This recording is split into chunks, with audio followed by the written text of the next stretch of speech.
तो दोस्तों बंधन बैंक ने अपने क्वार्टर टू के नंबर को डिस्क्लोज कर दिया है। तो चलिए देखते हैं क्या है क्वार्टर टू के नंबर्स के अंदर, क्योंकि नंबर्स देखने में तो थोड़े मिक्स टाइप के लग रहे हैं। कैसे क्या है चलिए देखते हैं।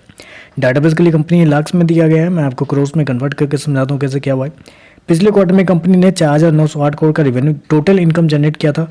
पिछले साल की बात करें तो 4,249 करोड़ के आसपास, अभी देखें तो बढ़ के 5,032 करोड़ के आसपास आपको जाता हुआ देखने को मिला। तो साल दर साल बात करें तो साल दर साल कंपनी के रेवेन्यू के अंदर 19% के आसपास की तेजी देखने को मिली। वहीं अगर क्वार्टर क्वार्टर जाते हैं तो क्वार्टर क्वार्टर भी 2% के आसपास की तेजी आपको देखने को मिल रही है। चलिए कंपनी का इंटरेस्ट इनकम देख लेते हैं, क्योंकि मेन रेवेन्यू तो कंपनी का यहीं से जनरेट होता है।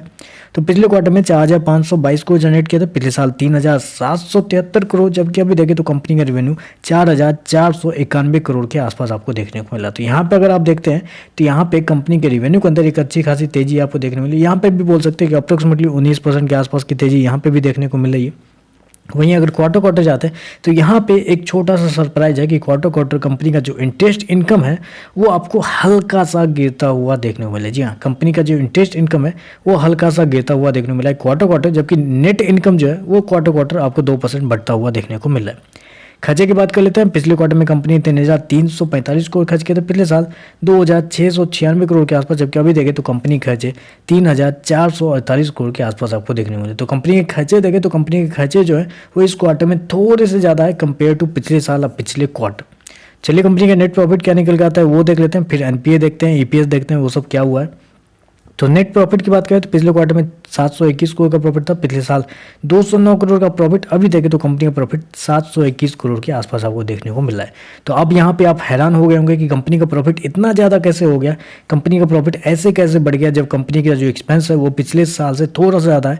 तो देखिए इस क्वार्टर में कंपनी को क्या है, प्रोविजन के नाम पर बहुत ज़्यादा पैसे बचे। जी हाँ, प्रोविजन के नाम पे मैं आपको बता दूं बहुत ज़्यादा पैसे बचे। इस क्वार्टर में कंपनी को मात्र 636 करोड़ कंपनी ने खर्च किए प्रोविजन के नाम पे, जबकि पिछले साल कंपनी ने 1,279 करोड़ खर्च किए थे। मतलब पिछले साल के मुकाबले कंपनी ने प्रोविजन के नाम पे 50% पैसे बचाए हैं, 50%, जिसकी वजह से आपको कंपनी का जो प्रॉफिट है वो ज़्यादा देखने को मिला। अगर प्रोविजन को हटा देते हैं आप तो पिछले क्वार्टर में 1,552 करोड़ का प्रॉफिट था, अभी देखें तो 1,583 करोड़ के आसपास कंपनी का प्रॉफिट है।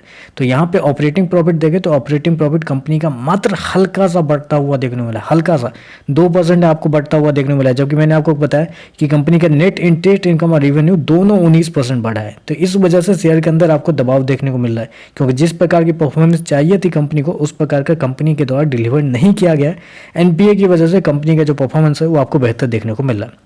ग्रॉस एनपीए की बात करें पिछले साल 7.19 था, अभी देखें तो ओ माय गॉड ये गलत हो गया। यहाँ पे कंपनी का ग्रॉस एनपीए 7.32 होता हुआ देखने को मिला। सबसे हैरानी वाली बात तो ये निकल के आ रही है, जी हाँ, इस वजह से कंपनी का जो शेयर है वो लगातार गिरावट में है, क्योंकि नेट एनपीए की बात करें 1.86 से बढ़ के 2.32 होता हुआ देखने को मिला है। 2.32 बहुत बड़ा लार्ज स्केल में कंपनी का जो नेट एनपीए है वो आपको बढ़ता हुआ देखने को मिला है, जो जिसकी वजह से आपको लगातार शेयर के अंदर गिरावट जारी देखने को मिली।